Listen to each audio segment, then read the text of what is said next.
Kathy, say hi. Hello, everyone. How are you?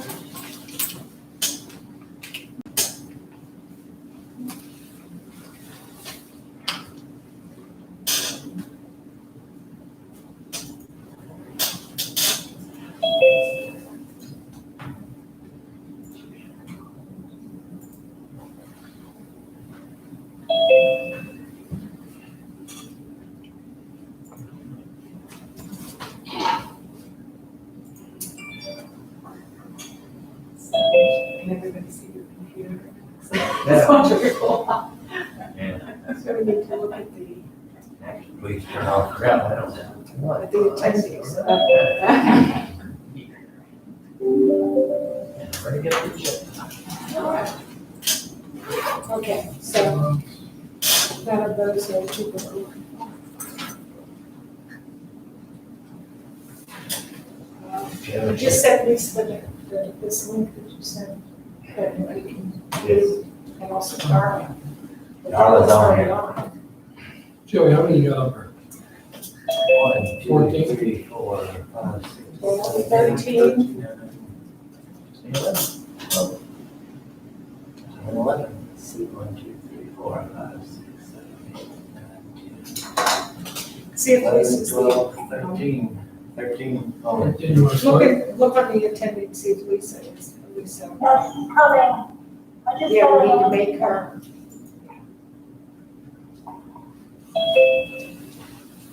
okay. And we're ready. Okay.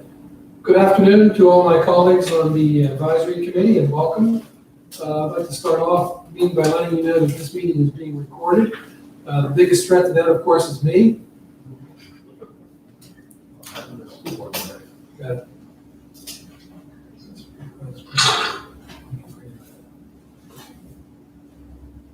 There. It's good? Okay. I'll start again. Good afternoon and welcome to all my colleagues on the advisory committee. I'd like to start off by letting you know that this meeting is being recorded. And as I said before, the biggest threat to any recorded meeting is me being in the room. So we'll try to be careful as we go along. I want also to open up by saying that I apologize for the number of months that we have not met.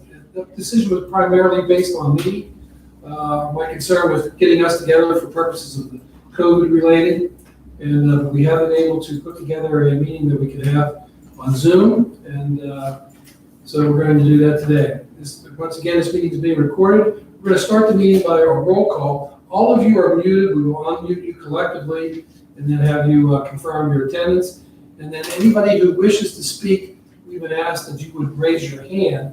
And there's a little hand raising thing on your Zoom that you can do that. Or if you want, you can just jump up and down in front of your screen and I'll try to spot you. But if we could begin the meeting with a roll call. Nick Biology. Lisa Werner Brown. Here. Kinsey Casey. Nobody's on. She's waiting. She's not on yet, she's on. Darla Cravata. Here. Lloyd Cunningham. Dan DeMarco. I'm here. Patricia DeMarco. Tina Doucet. No. Ariane Ford Braver. Nick Griesau. He's here. He's here. Bob Grimm. Here. Mark Heckman. Here. Rebecca Kernan. Here. Ken Lasato. Here. Ruth Emmer. Ruth Ann, here. Stanley Pax. Will Pickering. Mary Ellen Ramage. Yeah. Tim Rogers. Here. Mark Samponia. Here. Kathy Sapp. Here. Danielle Ventresca. And RJ Younger. I mean? Yes. Here. Present. Very good. We made it through that. Thank you all. Once again, should you wish to speak, just put your hand up, mark it, and please feel free to discuss things with us. We'll begin the meeting with a pledge of allegiance, if you would, please. I pledge allegiance to the flag of the United States of America and to the republic for which it stands, one nation, under God, indivisible, with liberty and justice for all. We have a number of items on the agenda we're trying to keep up on, so we'll start off with the committee terms of service. Our solicitor, Max Junker, will speak. Max? Thank you. I'm not sure if I'm in the frame or elsewhere, but yes, going back to the February meeting. Max, if you want to come up here. Oh, okay.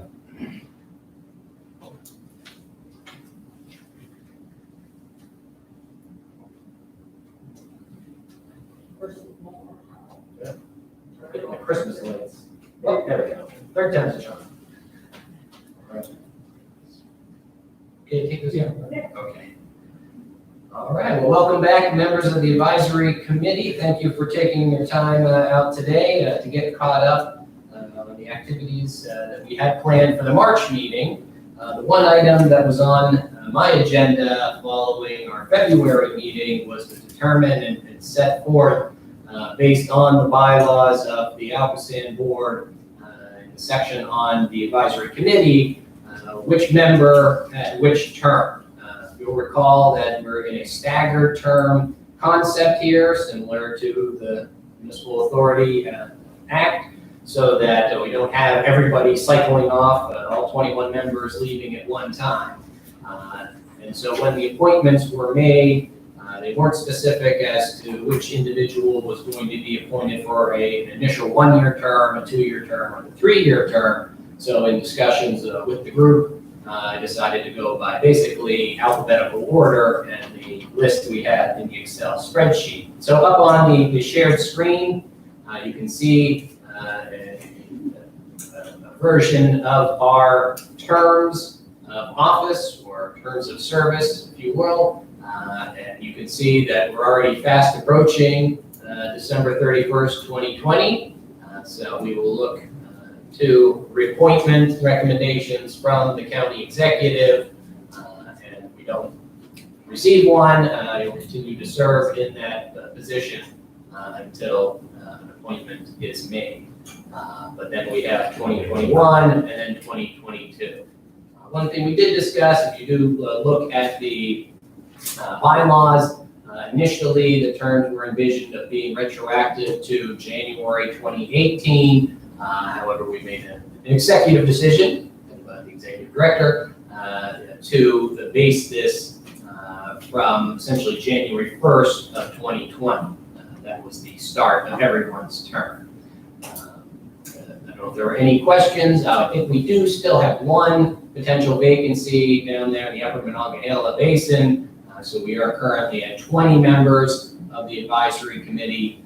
Quorum is still a majority of the 20 members, so we're still looking to have 11 people at each of these meetings in order to make recommendations. The bylaws also require, though, that the majority of the full board make a recommendation. So if we have a situation where we do have 11 members and there is a vote that comes up on a recommendation and it's a 6-5 vote, that would not carry. You would need all 11 to vote in favor of a recommendation. Hopefully we'll have much larger numbers, seeing from our counts here, we're above that 11 magic number, and we'll continue with that going forward. You should get copies of the agendas well in advance to see if there are recommendations that do need to be voted on, and we'll work with the chair to make sure that we do have a robust number of members when recommendation items are up for a vote. Are there any questions from either members of the committee on Zoom or in the room? Yes, Nick.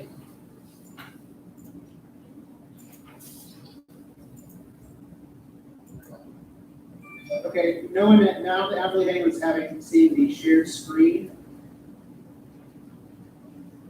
Nobody saw it.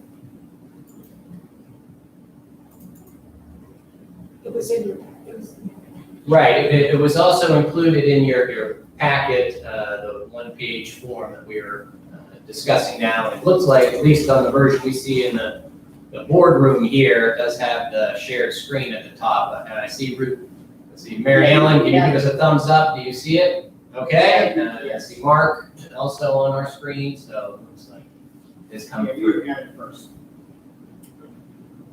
Thank you. Thank you. it's somebody. I think, Darla, did you have anything?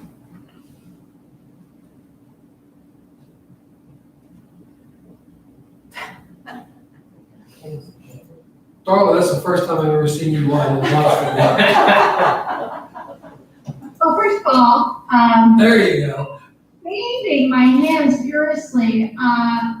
Dr. Ken was part of that, Dan DeMarco was part of it, Nick Resart was part of it, Kinsey Casey was part of it. We were waving dramatically to get your attention. But you can't see us. I see it. No, right. see it. We saw the list. Sharing the screen, and so probably if you're going, my only request would be if you're gonna talk about an agenda item, let's point to that it's in the packet. Maybe I missed that part, but that way we can hear it. Thanks. All the agenda items, you received an email last week that had all the agenda items listed, and then you received an amended one probably 3 hours ago that had an amended to the agenda, and then they also included again the list of the advisory committee members. Okay, any questions for Max? Any action required to take here? None? Okay, thank you. Let's move on to item B, the consent decree approval. Michelle Wise, Director of Environmental Compliance. No, I'm blinking. Is that on you. Press it again, Michelle. It's not on. Press it again. Yep, there you go. Okay. All right, I'm on. All right, so the last time we met, the ALCOSAN was not an entry of the consent decree, so I was asked today to provide an update on that process and the steps that were involved in getting the consent decree entered into court.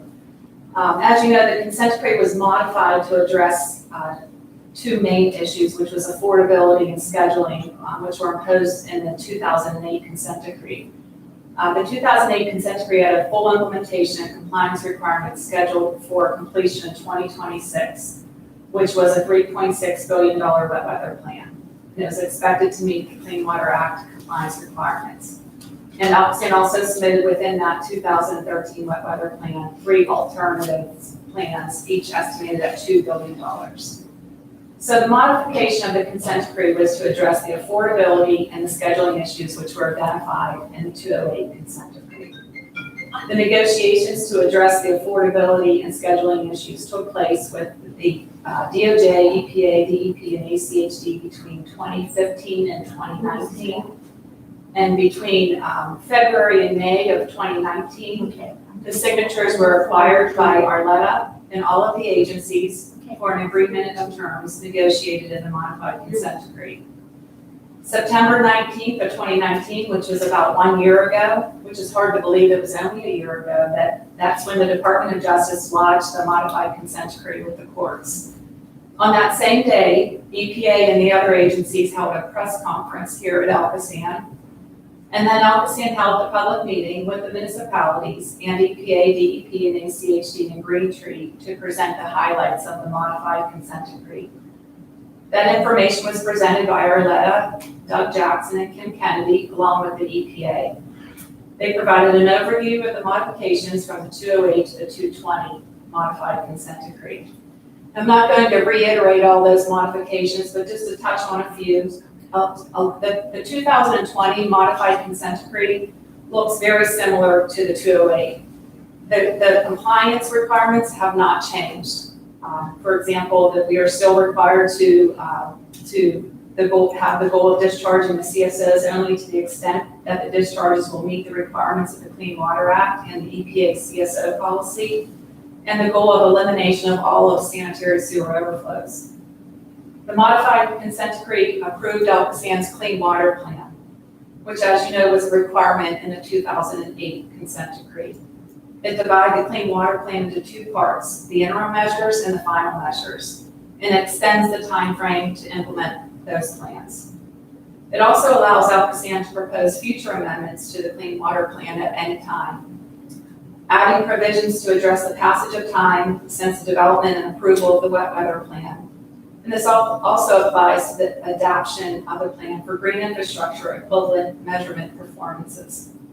And Kim Kennedy will talk more about that in a few minutes here. And the plan also had regionalization, source reduction agreements, and municipal requests, which were also included. And Tim and Jan will touch on that shortly here also. On October 2nd, 2019, the modified consent decree was published in the Federal Register. This process provided a public comment period of 60 days. The federal government accepted comments from October 2nd, 2019 to December 2nd, 2019. And the federal government received over 500 pages of comments, 425 page in hard copy and 120 by email. The comments were grouped into categories, and they were also responded in accordance with those same categories. The federal government considered each comment and responded to the public comments with a 39-page written document.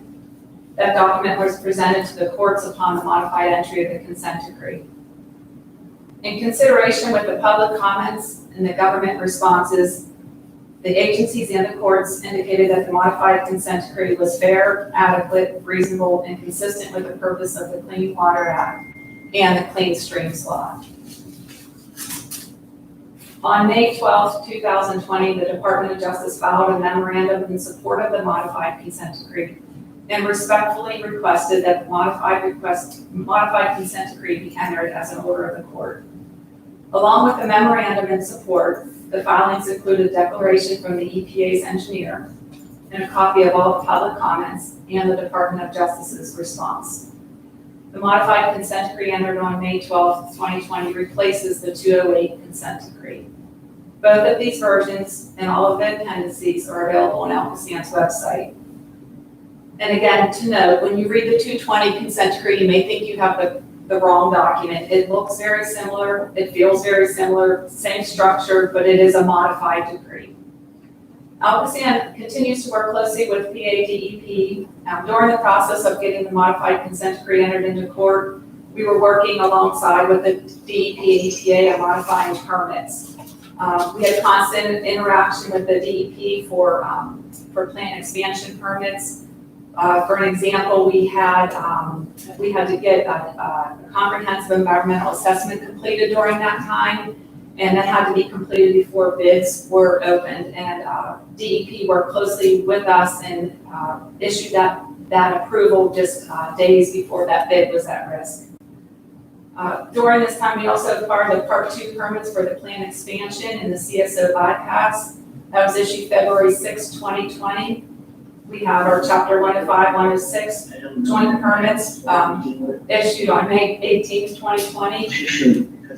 And our Part 1 NPDS permit. But I want to double check. Our Part 1 NPDS permit was issued on July 23rd, 2020. And that Part 1 permit allows us for a plant expansion from 250 MGD to 295 and includes our CSO bypass. So if you have any questions, I'd be glad to answer. I think Mary Allen's up there. I just want to say what a great timeline that was. I appreciate it. It was very precise and factual. And maybe there's a way we can get a copy of the timeline. That was just excellent. Thank you very much. Sure, no problem. Thank you. Any other questions? I don't see anybody waiting. One question I have is, did any of the public comments cause any changes to the consent? No.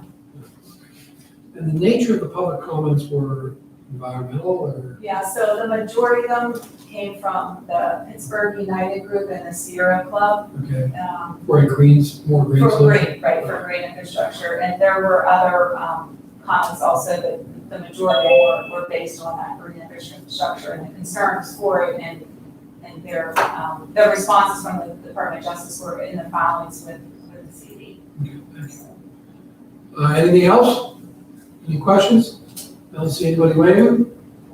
Okay, we'll move on to controlling the source. Tim Prevost, manager of water.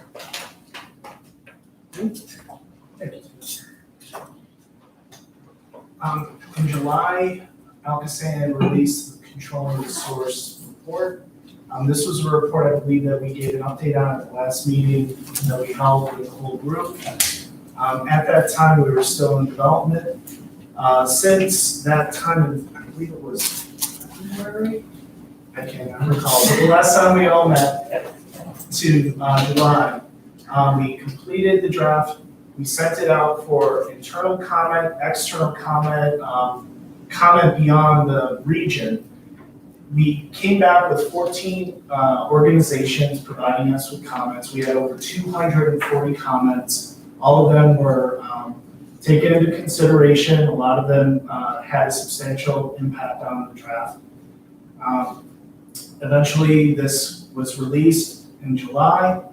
We have had several meetings with various groups. Just today, Green Building Alliance heard a presentation on controlling the source. So it is out there. You can access it. Everyone is publicly accessible. You can go to the ALCOSAN website, go to our plan, scroll down, find controlling the source, and you can go in and read the plan, all the appendices. There's a web map. There is a lot of information at the public's disposal. While we are, sharing and controlling the source, we are now also currently active in reviewing the cycle 5 from GROW. And controlling the source really is a means to give information to the public, but for the municipalities, it's a way for us to work with the municipalities to help them with the GROW program also. So we have identified in controlling the source many different green infrastructure projects, some ideas for stream inflows, and methodologies for the I&I projects and sewer separations. Beyond that, I don't have a whole lot more to share. If there are any questions, I'd be more than happy to answer them. Any questions? Seeing none, we'll proceed now. Thank you. Thank you. Adapting the plan, Kim Kennedy? Patty had her. Oh, Patty? You've done. Ask her. Patty, you had a question? Pardon me, There you go. the host had muted me. I wanted to ask the presentation that we just heard. I'm particularly interested in the mapping of the level 1, 2, and 3 control measures, especially the level 3 ones, which are landslide prone areas and areas that are not amenable to mitigation easily. Given that with the rising climate change impact, we're looking at more and more need to deal with large volumes of stormwater surges. And I'm wondering, in particular, for these areas that are not amenable to mediation by things like bioswales and plantings and so forth, steep slopes and areas that have already been prone to landslides, what can we do about those? I was really interested to look into the map in more detail that was shared at the Green Building Alliance presentation just a little while ago, but I'm really concerned about those level 3 steep slope areas.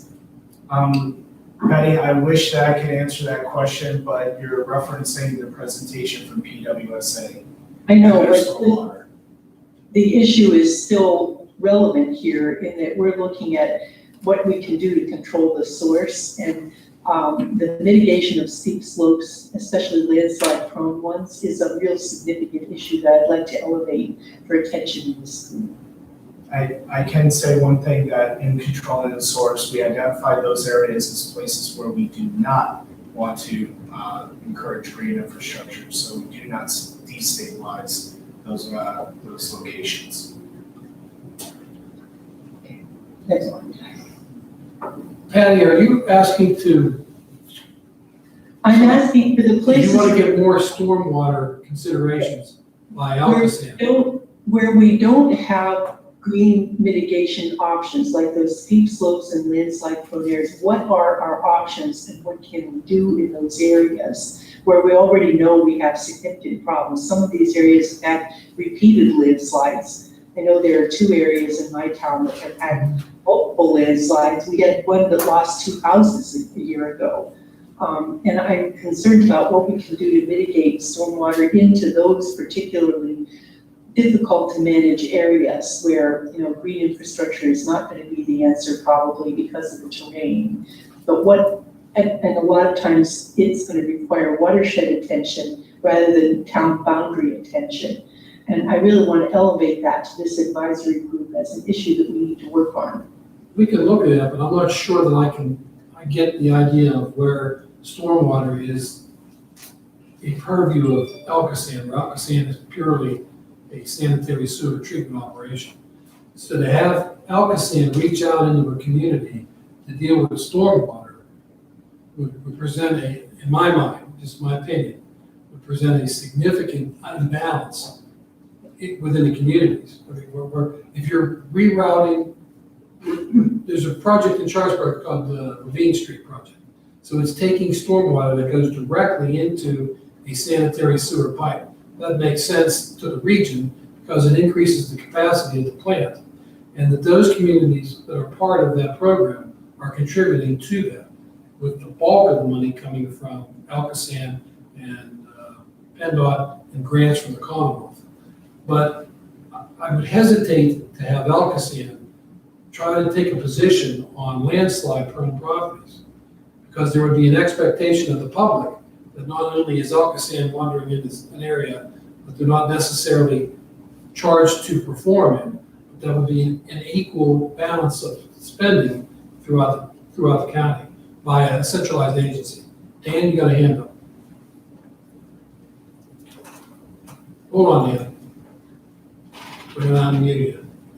Yeah, I think the answer to that question too, this is a countywide issue. We've had several in Ross Township, some, damaging ones. The county, is my understanding, the county began to undertake a pretty big assessment of landslides all over. And I think that that would be addressed by the program, and I don't know, I forget the details, but I remember probably a year ago, the county, they know it's a problem, they identified it, and they were gonna attack it. So I think the county, unless I'm wrong, I think maybe that's where, Patricia, I have to agree with what Kim has just said. I think you gotta go to the county and see what they're doing. Because certainly that's where I would go, and that's where we have been going in Ross Township when it comes to the landslides we've been experiencing. Well, as luck would have it, speaking for the county is Darla. Hold on, Darla, we're going to unmute you. This unmuting thing.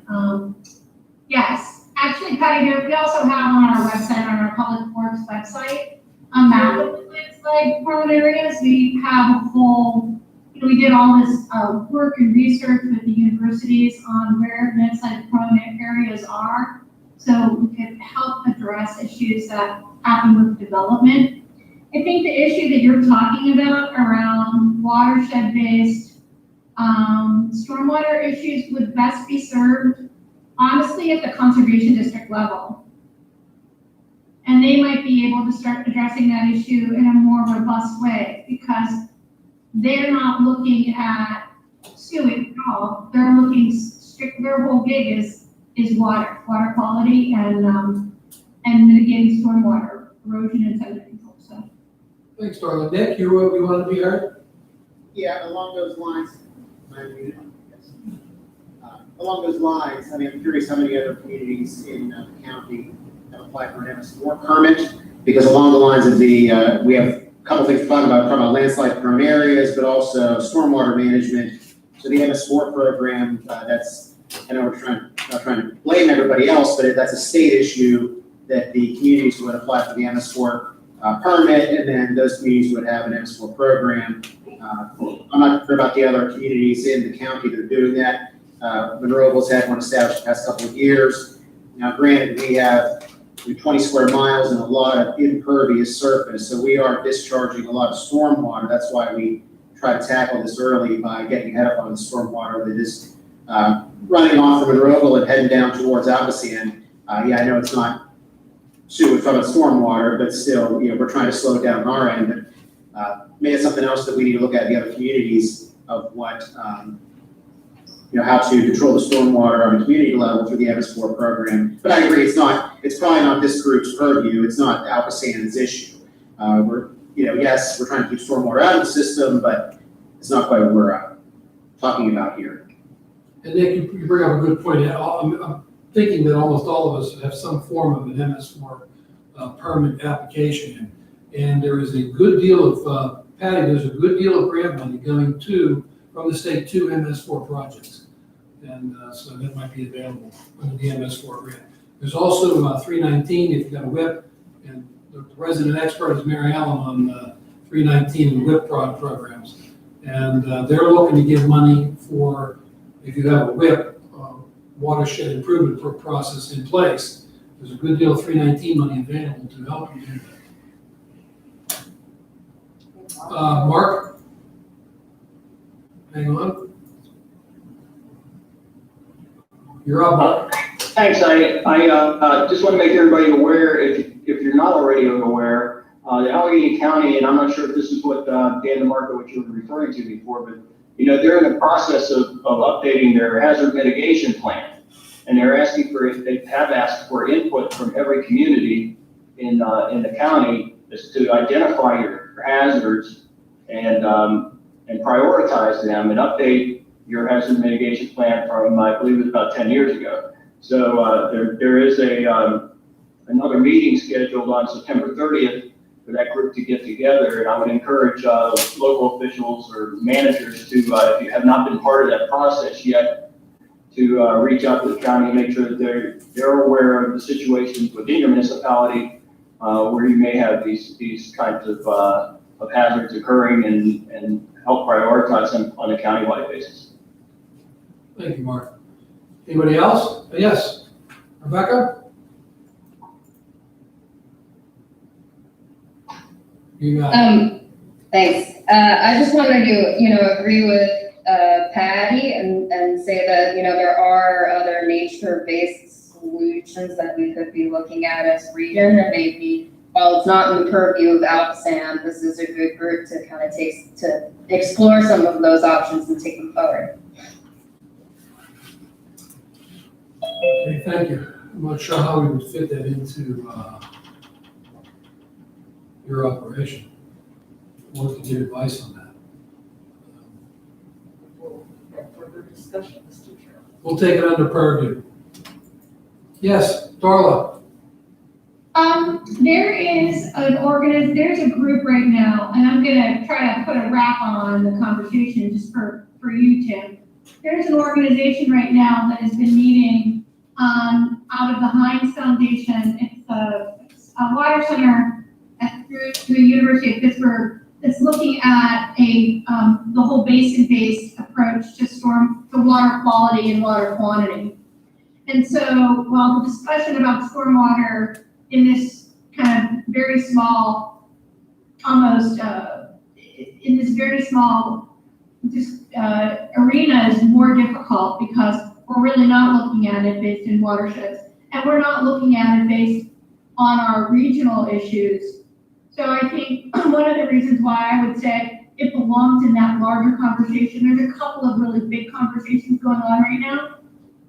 We have 26 watersheds in Allegheny County alone, along with the fact that doesn't count the 10 other counties that are in our area that are also working on this Ohio River Basin idea. So I think for us to talk about stormwater here, municipalities are required to do flow reduction based on the consent decree. But I think that if we could push that, there are some good group and good discussions going on around that right now. And happy to forward you all that information so you can distribute it. Thanks, Darla. Anything else? Ruth Ann? Nope, I'm good. Okay, you just lit up there. Okay. Now we'll get Kimberly. We'll put you off for a while. All right. All right, thank you. So I'm Kim Kennedy, I'm the Director of Engineering, and I'm going to talk a little bit about sort of adding on to what Michelle was talking about. So even though it took until 2020 to have our CE entered, we still had obligations to meet the dates in the consent decree. So back in 2017, we started our advanced planning, which took the preliminary engineering information that we had and advanced it. We did geotechnical investigations, we looked into facility siting, tons of modeling and surge control, impact of the source controls and the further information that Tim's group has been doing, and also talking about operational flexibility. All that to say is that the deliverable associated with the advanced planning, which we sometimes call preliminary planning, is a basis of design report. That is due to the agencies October 1st. But in parallel to that basis of design report submission, we have to ask for some revisions that have been a natural progression of the engineering from 2017 to 2020. So back on July 30th, Jean did send you this group, the advisory committee, a 2-page sort of summary of our revisions. And then the following day, that went to all of our customers. And this is all laid out in the consent decree. This is the process that we have to follow in order to ask for a revision. 60 days before the revision, we inform our customers, and then we had a public meeting on August 12th. We are meeting our consent decree deadline to submit the basis of design report on October 1st. And following that, we will be submitting the revisions document to the agencies. And at a very high level, our revisions are a revision to the tunnel alignment. Now, again, that was based on some advanced geotechnical investigations and facility siting, really diving into a little bit more detail. We are asking to replace the proposed retention treatment basin with an extended tunnel that's out towards Sandcastle at the upper reaches of the Mon Tunnel. Because of the revisions of the new tunnel alignments, we are asking for an adjustment to the tunnel construction schedule, which is not changing the overall completion date of 2036. It just changes some of those interior dates to line up with what we're asking for. And then we had some optimization for some control measures at selected outfalls.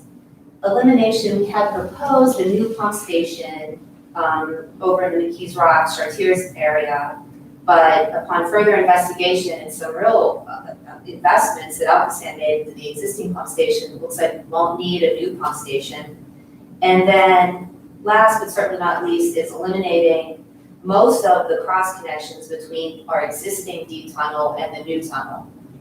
Those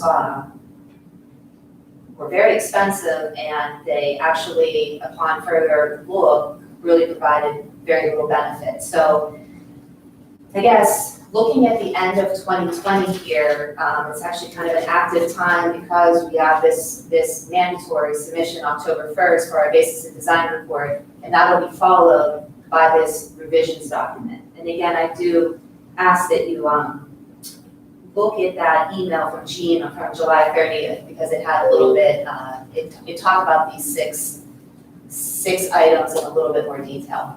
But if you got any questions, I'd be happy to answer them. This generated an article by the Post-Gazette that was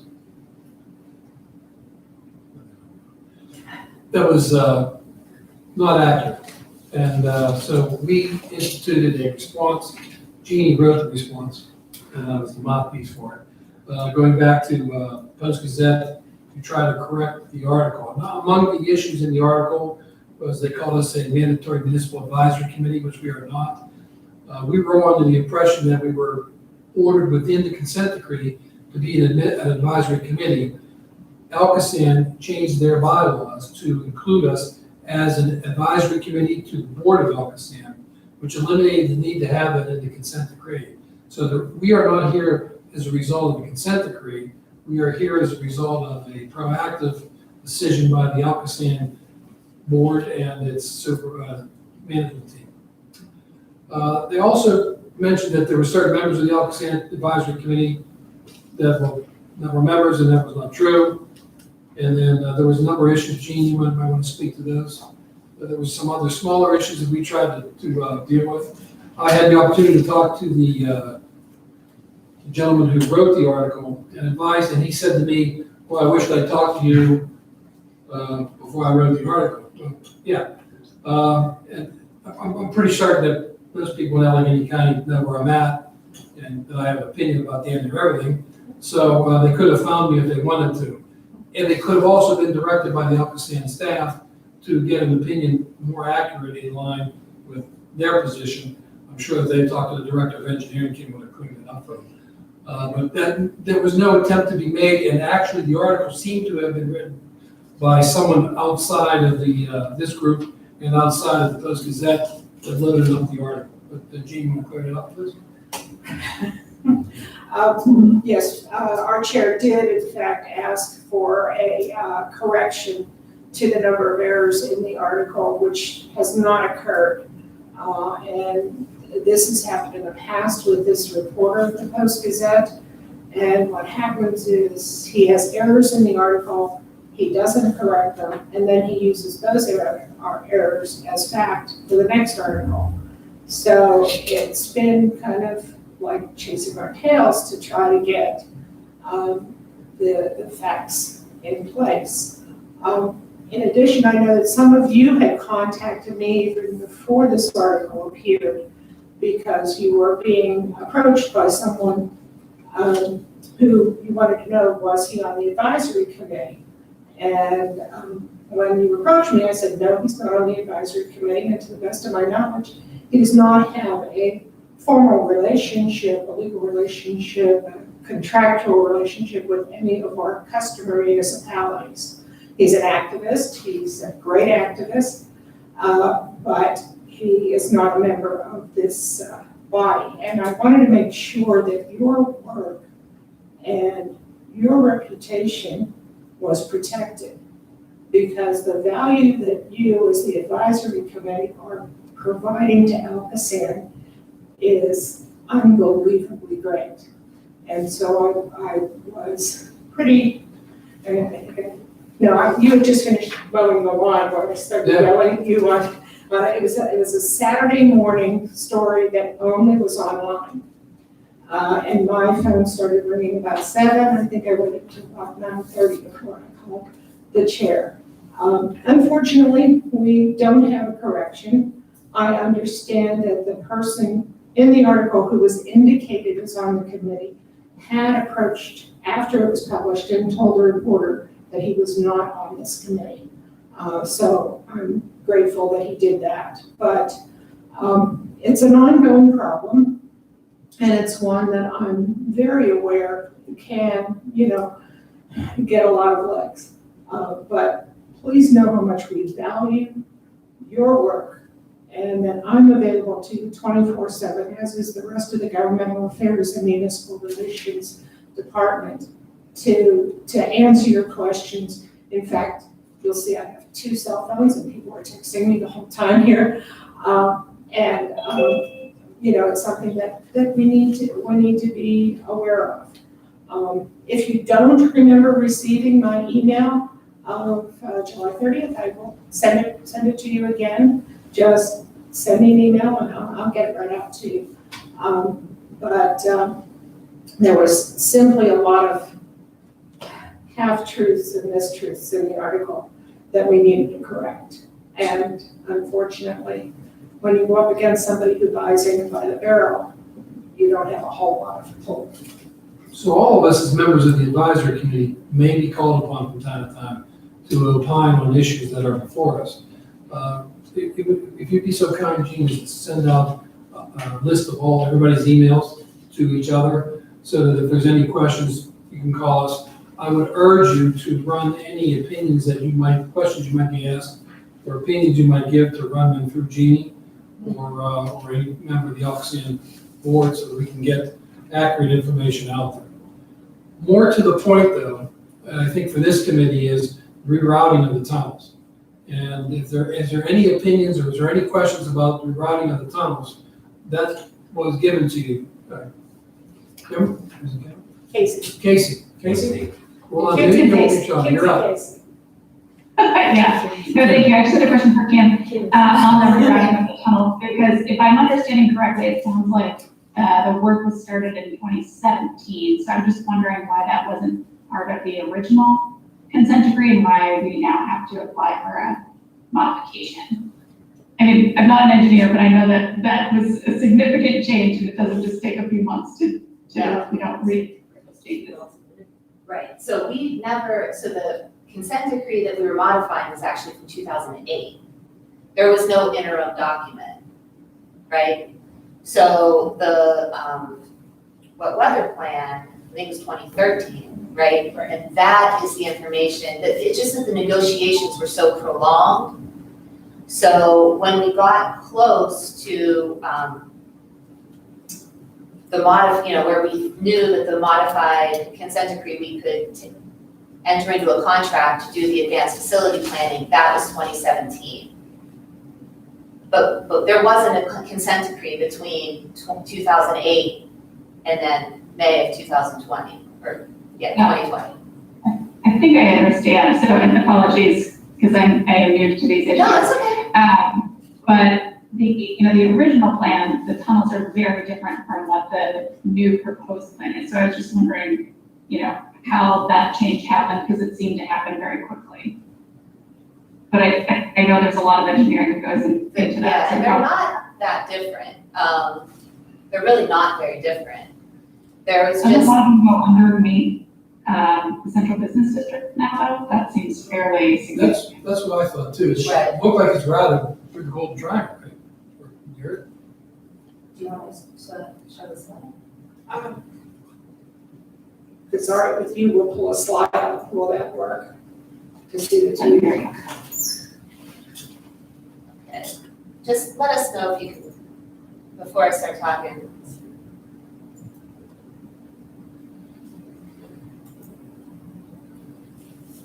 Yeah, just put it through, Joey, because there's just some animation. Okay.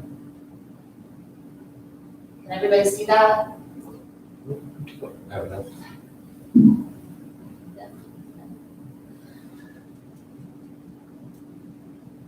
Ruth Ann, can you see it?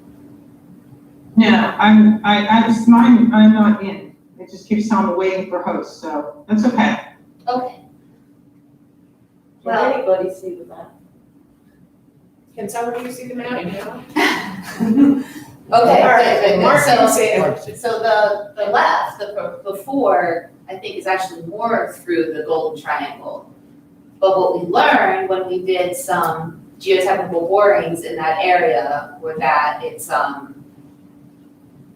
less than ideal geology in that area, and that's what sort of was one of the drivers of the forcing function, not to mention the disruption of our central business district. So the proposed revision actually takes it away from the central business district. And that segment right there that crosses what you would think is underneath town is, it's 150 feet deep, that very, very limited surface disruptions as it tries to connect to the Ohio River Tunnel.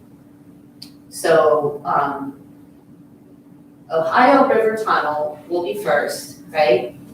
And we are looking to move into final design of the Ohio River Tunnel next year, 2021, middle of 2021. And that tunnel segment will take 2 years to complete, and obviously there's some fairly complex permitting associated with it. So we would think about construction of that first segment in the 2023 timeframe. And then we will move on to the Allegheny segment. And so I guess what I'm saying is the final designs will happen one at a time.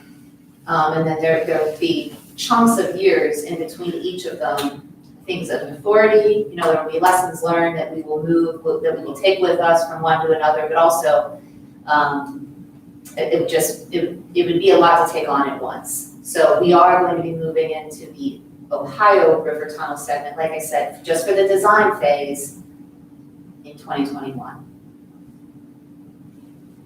On another issue on the tunnels, we have been in discussions with you, to be parochial. The Hampshire Water Authority.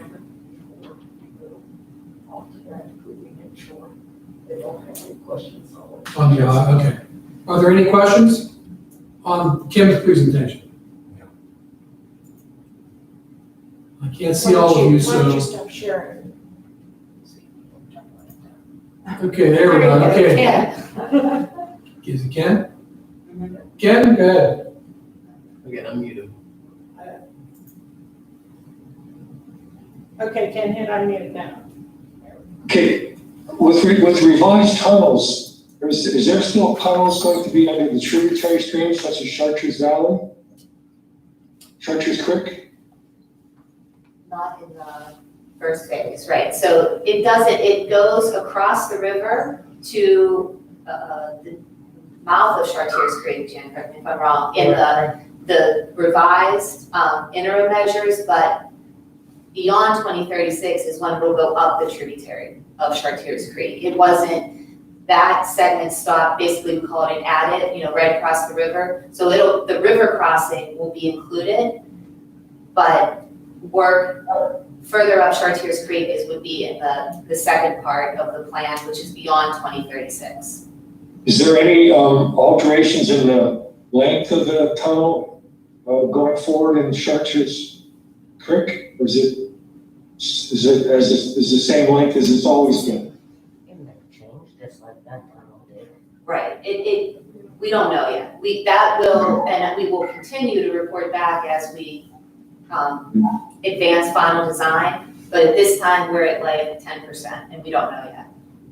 Thank you. Any other questions? I think Katie had more. She had Darling, you look like you're trying to do a backflip there. Okay. I did have one question on the Allegheny Tunnel. The Hampshire Water Authority has its aquifer right against the creek, and we were concerned that the original design was that the tunnel was on the other side in the Lawrenceville section, and that there was going to be a spur coming over to pick up what I assumed was 67 or 66. 68, correct. 68, okay. So we wanted to make sure that we renewed our concern about the protection of the aquifer. We're dealing currently with PWSA on the same issue. They want to run a parallel main through the aquifer, and so we're having that issue. We're fighting a war on 2 fronts there. Yeah. Okay. Any other questions, Darla? Darla, go ahead. Darla? It takes a minute. I would also like to say, and I'll just say this, anytime that either PWSA or ALCOSAN is negotiating an easement, if you're close to a railroad, could you please let us know? Because we need railroad access for trail development. I'm a broken record on this, and I'm not stop until we win. So, Will, Arletta, you guys need to get the railroads, don't forget about trails. It's Kinsey. Yeah, okay, yes, you're up. Thank you. Sorry, I can't read it. I'm like 15 feet away from this thing. I know, and I have two first names, very confusing.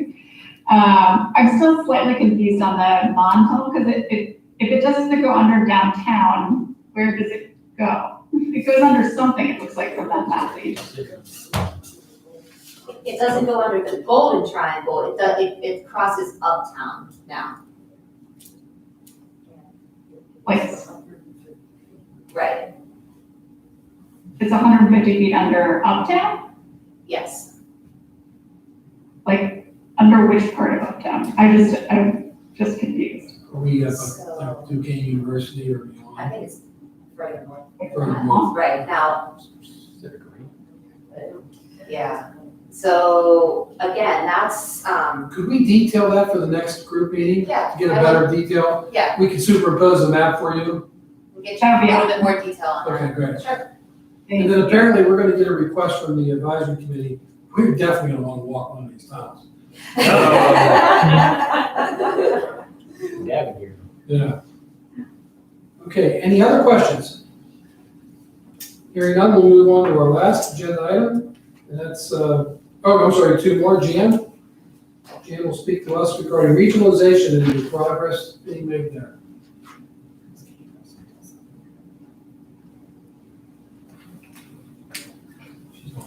Thank you.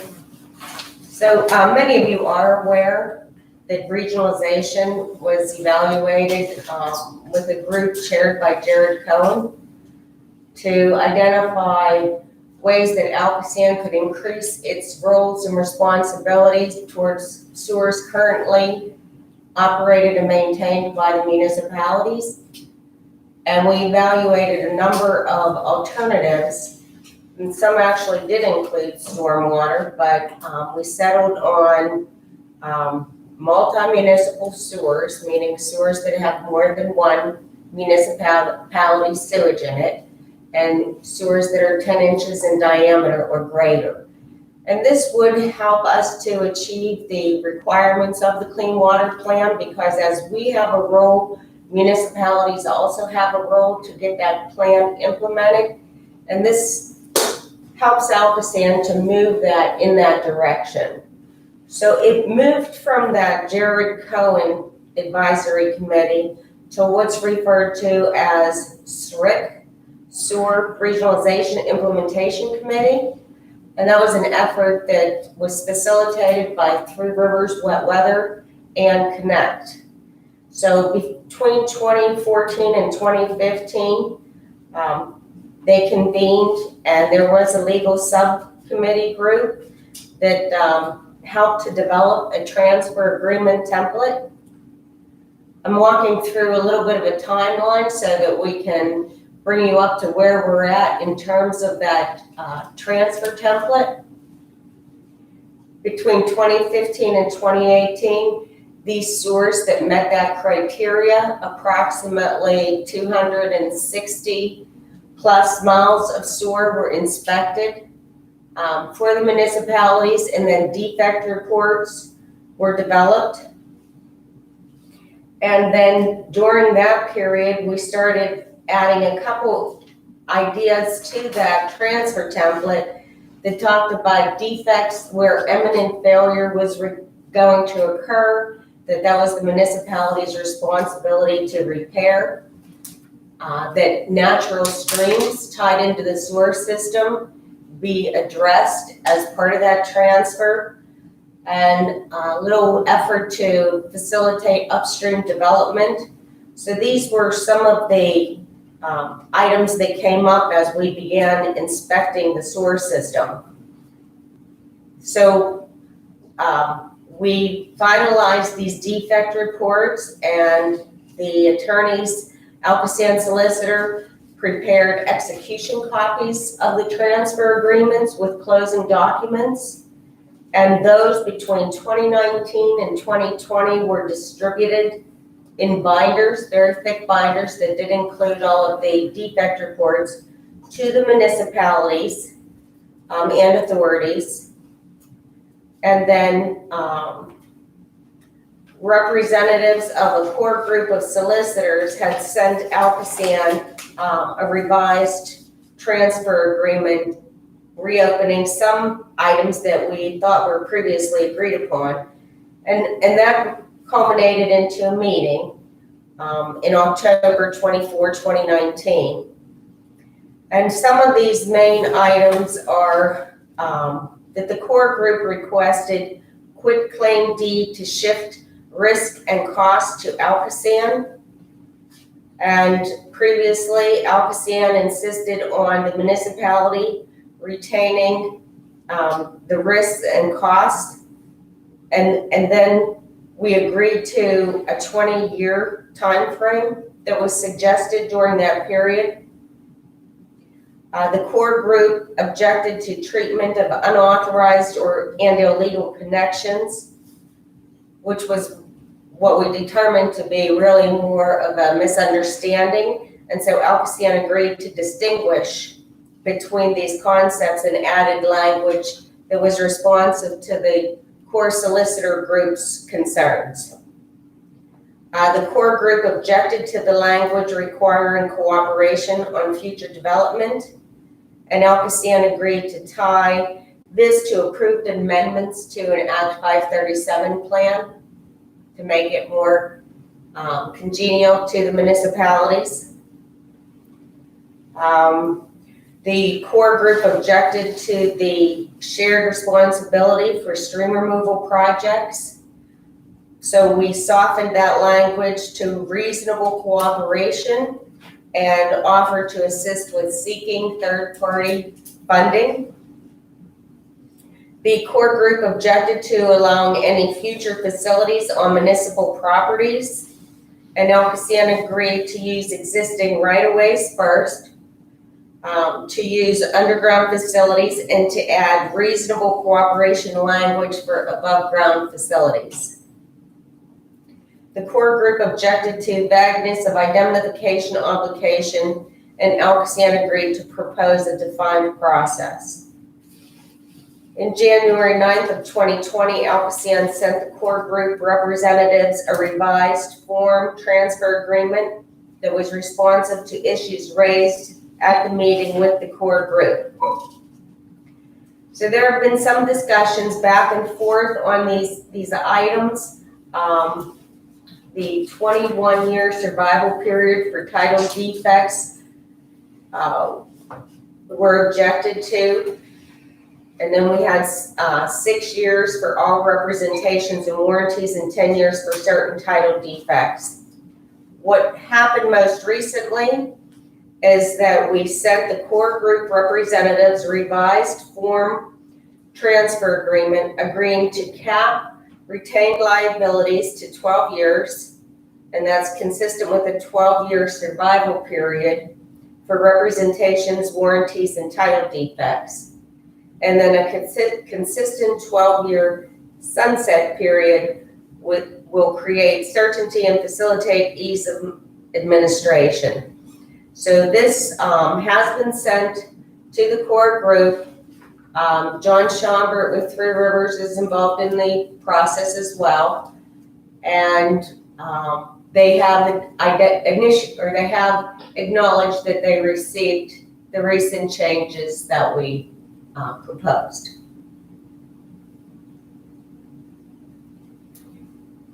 Any questions? Boy, that's been going on a long time. And you obviously made significant concessions, which is what happens when you get a hell of a lot of lawyers in a room. So the question becomes, do we have any idea when we might be coming near a transfer of assets? And have you picked what assets you're going after first, or is there an order to the asset acquisition? We are willing to accept any of the assets that meet the criteria and that have made the repairs. Right. Okay. So we are following the repair process. I've been made aware that some are happening this fall. Yeah. So we're trying to stay up on that and collect the data as it comes in. Is there an expectation when you might want to finalize all the asset acquisitions? Well, obviously, we think it would be, better sooner than later. Sure. Is there a consent decree requirement when that needs to be completed, though? The consent decree does require best faith effort on ALCOSAN's part. Okay. So we do that's why this process is so well documented, because that is part of our compliance. Thank you. Any questions? Mary Ellen? Hang on, I'm even gonna unmute you. Okay, Two questions. One is, my understanding is, if you signed on before the repairs were made, you had 1 year to make those repairs, or they would be able to be undertaken by ALCOSAN. Am I correct on that? We had that, those provisions for I don't remember the details. Right. Yeah. Yeah, I apologize, Mary Ellen, I'd have to get back to you. I know we talked about, assisting with, financing interest-free for 12 months. So, I'm not exactly sure where the, transfer with the repairs being made within 12 months. Some repairs may not be able to be made in a 12-month period, so that's why I'm a little skeptical of that language, but let me look into it and I will get back to the committee. Okay, thank you. And then I'm going to assume nobody's transferred to date. We did recently receive, Monroeville, a transfer for one of the points of connections, actually within the last week or two, received that. We had received one prior with Collier, but there have been some changes in jurisdiction for the sewer system in Collier, so that it's kind of going to have to go back around to who is now responsible. Okay, thank you. any other questions? Thank you, seeing none, we'll go to our last item, and that's Joey Valerian, Director of Communications. Government Affairs.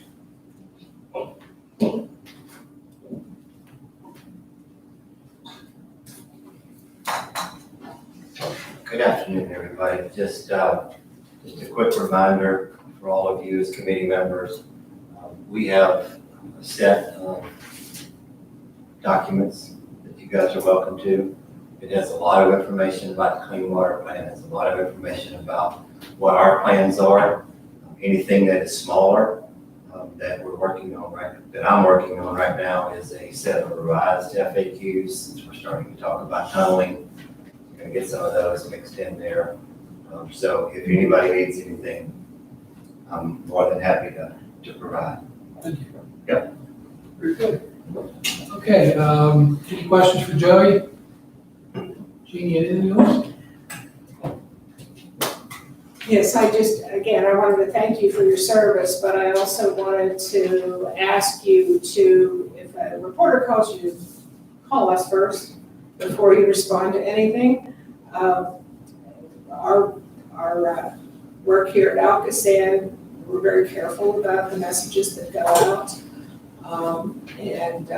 We've always had a no surprises rule, that if we get a call where there's a problem that could possibly be involved with another municipality or another organization, we'll call that municipality or organization, give them a heads up, hopefully to try to get there ahead of the press so that nobody is surprised by any of this. So if you hear a memo or a rumor or something, give me a call, I can run it down for you. People, it's always good that you can refer them to Arletta or to Joey for official comment from ALCOSAN. Thank you so much. Thank you, Arletta. Dan's got a question, I think. Dan? Yeah, that's a really good point. Given what, some of the misinformation that we even talked about today, the media's been reporting and frustrating. It's frustrating that they refuse to retract or correct. I learned early on in this process as an elected official 20 years ago, 20 years too many right now. But I realized that learned that one of the best things to do when that happens, if you get a call from a reporter, is number one, we have a point of contact that either the media should be referred to immediately, or if you don't want to do that, the next best thing is to say to the reporter, hey, look, I'm busy right now. Can I get back to you?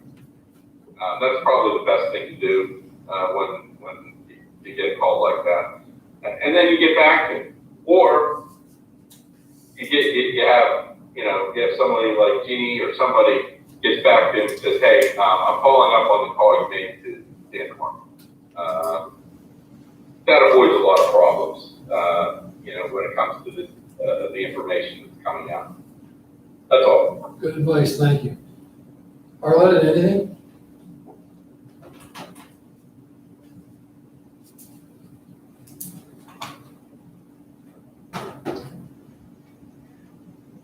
Thank you, Mr. Chairman. Thank you, committee.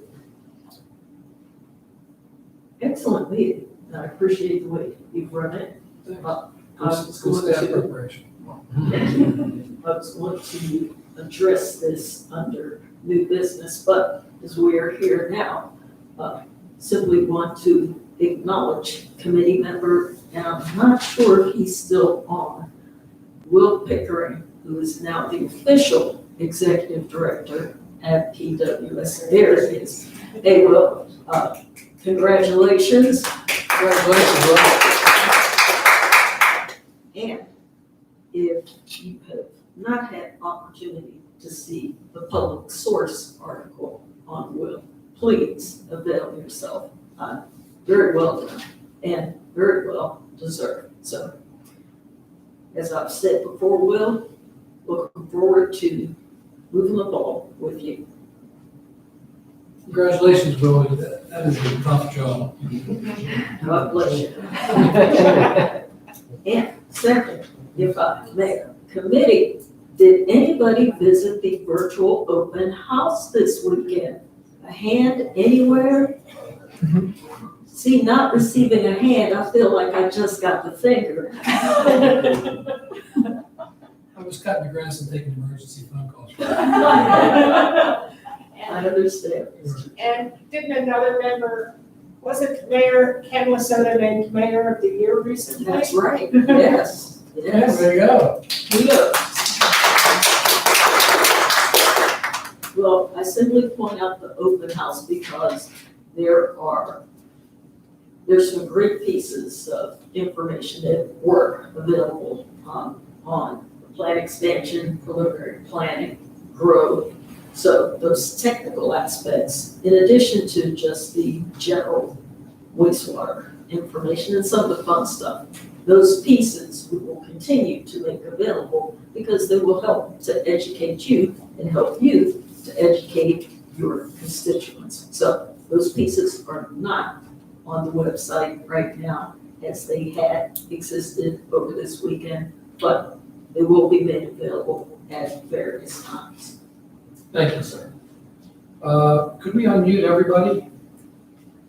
And for one action item here. We have a approval of the minutes from the February 18th meeting, our last meeting we had. So if you could make a motion in a second, please do so with your name so we can get the minutes.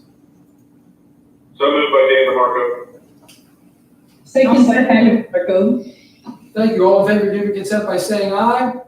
Aye. Those opposed, ayes have it, so ordered. Any new business? I think we covered that. Public comment on behalf of the public. I think all you guys are doing a hell of a job. And we will adjourn our meeting. Our next meeting will be October 20th, 2020. At 2 p.m. we'll do the same thing.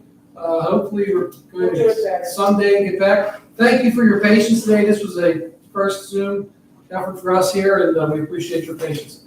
Thank you, and have a good evening. Good all. Thank you. Thank you.